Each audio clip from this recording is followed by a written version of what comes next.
আমার না ইউরোপের শহরের চেয়ে বেশি ইউরোপের এই ছোট ছোট সুন্দর সুন্দর যে গ্রামগুলো আছে, টাউনগুলা, আমার এইগুলাই বেশি ভালো লাগছে। আমার মনে হয়েছে যে শহর তো শহর, শহরে কত রকমের মানুষ, শহরের প্যাটার্ন একরকম, কিন্তু গ্রামের না বিল্ডিং টিল্ডিং সব কিছু মিলা, মানে সব পুরো প্যাটার্ন জীবনযাপন আমার ভালো লাগছে।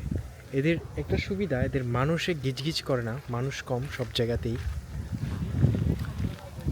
আমার কাছে মনে হয়েছে যে আমি যদি কোনো দিন ইউরোপে আসি, কোনো দিন থাকি, তাহলে হয়তো আমার শহরেই আসতে হবে, কিন্তু আমি এখানে থাকলে আমি গ্রামের দিকেই থাকবো।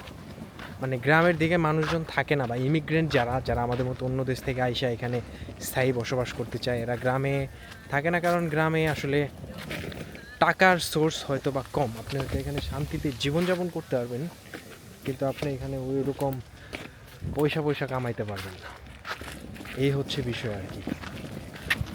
যেমন এই গ্রামটা এত স্নিগ্ধ সুন্দর যে আমার এখনই সুযোগ থাকলে আমি থাইকা যাইতাম এখানে, কিন্তু সুযোগ নাই, কেয়ার করার, ফেরা যেতে হচ্ছে। একদম পিকচারাস, ছবির মতো সুন্দর সব কিছু, ডানে বামে যা দেখবেন তাই ছবির মতো। আমি একটা ছোট্ট কাঠের ব্রিজে আসলাম এখন।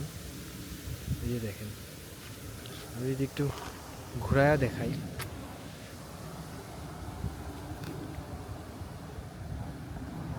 কি সুন্দর, পানিটা কত পরিষ্কার, ঘরবাড়ি,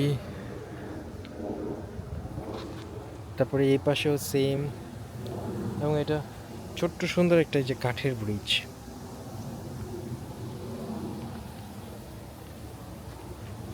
দেখি ফিউচারে যদি কোনোভাবে আসতে পারি, তাহলে হয়তো এরকম একটা গ্রাম ট্রাম দেখা বসবাস করা শুরু করবো। গরু টরু পালবো, খামার টামার থাকবে। মানে এইটাই তো, এত টাকা পয়সা দিয়ে আপনি কি করবেন? মানে টাকা পয়সা দরকার আছে একটা সার্টেন পয়েন্ট পর্যন্ত। এই যে আমি যে এখন আসছি, ঘুরছি, ঘুরতেছি, এটার জন্য কিন্তু একটা টাকা পয়সা লাগতেছে। এরকম না যে আমি ফ্রিতে চলে আসছি, কিন্তু মানে আমার আমি টাকা পয়সার গুরুত্ব বুঝি, এবং আমি এটাও ইন্সপায়ার করি না কারো যে টাকা পয়সা কামানো লাগবে না। টাকা পয়সা খুবই ইম্পর্টেন্ট জীবনে, টাকা পয়সা ছাড়া অনেক কিছুই সম্ভব না। কিন্তু আমার ফিলোসফি হচ্ছে, আমার না কোটি কোটি একদম মিলিয়ন মিলিয়ন ডলার দরকার নাই, পৃথিবীর সর্বশ্রেষ্ঠ ধনী টাইপ ধনী হওয়ার দরকার নেই। মানে জীবনযাপন যেন করতে পারি ঠিকঠাক মতো, আর একটু যদি সেভিংস থাকে, তাহলে ধরেন যে আপনি বছরে দু একবার কোথাও ট্রিপ দিতে যেতে পারবেন। আর কোনো দুর্ঘটনা ঘটলে, ধরেন যে কেউ অসুস্থ হয়ে গেলে চিকিৎসা করানোর মতো যেন আপনার একটা ব্যাকআপ থাকে, ওই ধরনের টাকা পয়সা। কিন্তু এই দেশের মানুষের কিন্তু এগুলো আসলে দরকার হয় না।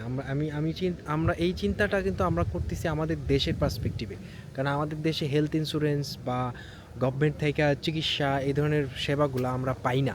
এদের কিন্তু আবার ওই ব্যাপার স্যাপার নাই। এদের কিন্তু ধরেন যে সরকারি চিকিৎসায় অনেক বেশি উন্নত, এবং সরকারি চিকিৎসাতেই এদের চলে যায়। এদের দেখা গেছে যে আলাদা করে কোনো কিছু অত কিছুভাবে অত বিশাল অ্যামাউন্টের সেভিংস করার চিন্তাভাবনা ওদের করতে হয় না। ওদের জাস্ট কোনো রকম জীবনযাপন করলেই হয়। তার চেয়েও বড় কথা, এদের কিন্তু আসলে রোগবালাই কম হয়, কারণ এরা খাবার দাবার এত সুন্দর মেনটেন করে, এত ফ্রেশ সব কিছু খায়, যে ওদের ওইভাবে অত ডিজিজ হয়।